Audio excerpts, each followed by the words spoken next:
Hi, everyone. I am Anna, and welcome to today's message, Divine Justice, from Jeremiah 50, 31, and 32.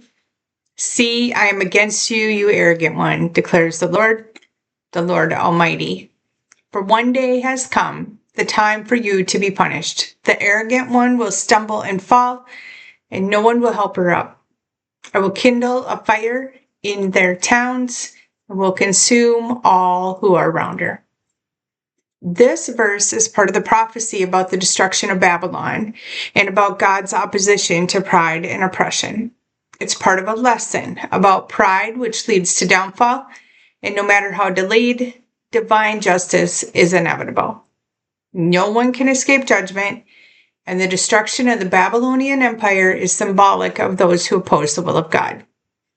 This is the prophecy that speaks to the consequences of being arrogant, spiritually prideful, and encourages us to be reliant on God and to be humble.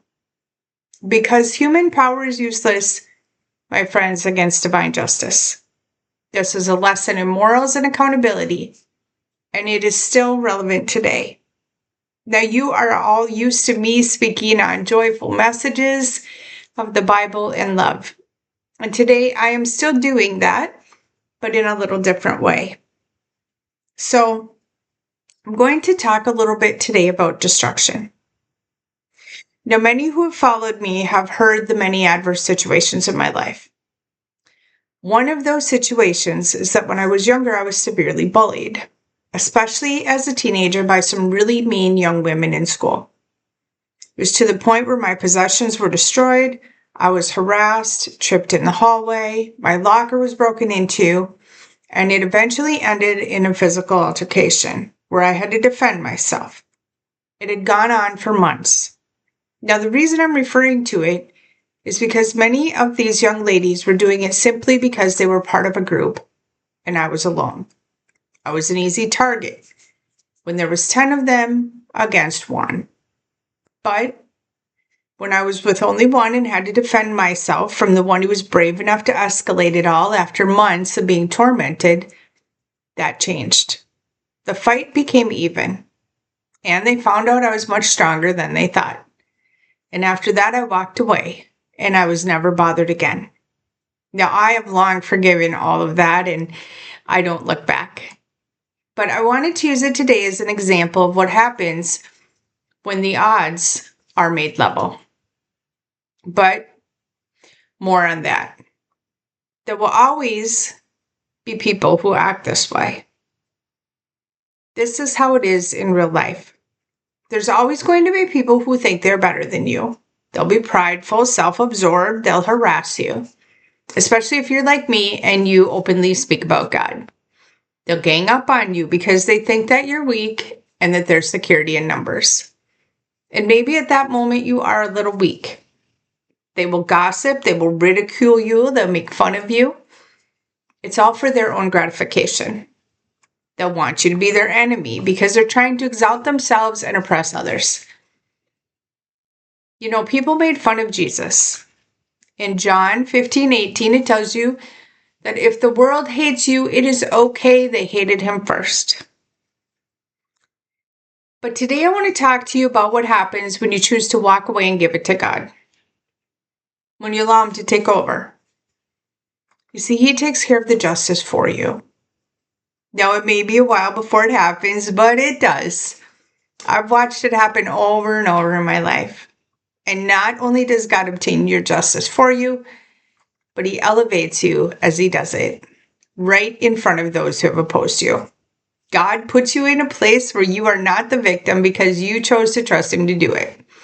He takes you to glory and grace.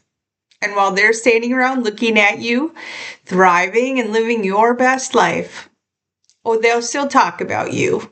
That doesn't end. But now the talk will be different. They might not like it much, because when you were broken, it was easier to attack you. But God comes to your rescue, and the Savior saves you. Now, they have a bit of an issue because you're no longer beneath them, but saved by the grace of God. You are now equal. So today's message is twofold. You have to be careful in this world. Some people will only have you around because you're saved and they like your bright light.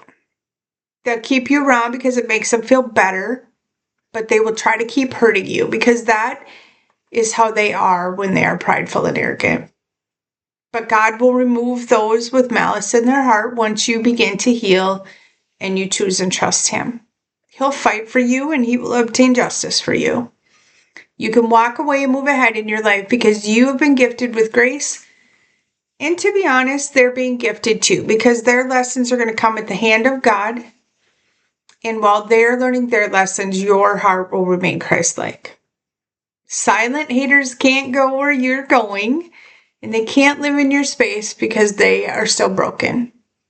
So let God do what only He can do. He knows what they say and do. He hears it. And honestly, that's none of your business. You're going to places where they can't.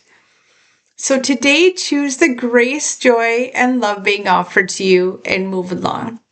Let God do the work now, just like He did on the cross. Choose love. The day has come for divine justice, and you have to let it be done. Be still and know that He is God. Let them fall. You can't save them. It's between them and God anyway. In a world where you could be anything, choose to be love. Love is the answer. If this resonated with you, please like and share my post.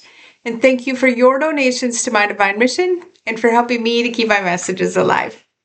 I'll see you next time.